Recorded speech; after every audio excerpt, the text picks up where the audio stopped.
I got to work on this one bill that was called BioShield.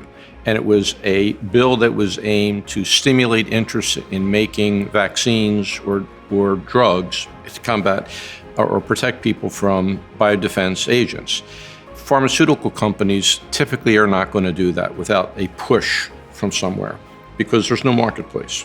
You're not going to make a vaccine for something that is maybe going to happen.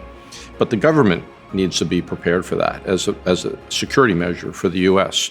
So this bill was aimed at that. Part of the Senate Help Committee, I was a lead staffer that was helping to negotiate the bill between the House Republicans and Democrats, and then on the Senate Republicans and Democrats. We had a lot of energy for a year. It would start, it would stop, it would start, it would stop, and I almost thought it was not going to happen.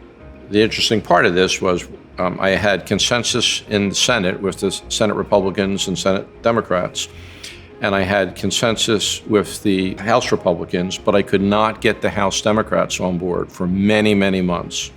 And that's where we thought it just was not going to happen. We were meeting one day saying, what could we do to maybe make this happen? I had done a lot of work with Dr. Tony Fauci at NIAID, and I said, why don't we see if we can get Dr. Fauci to come down and do a policy briefing on why this is important.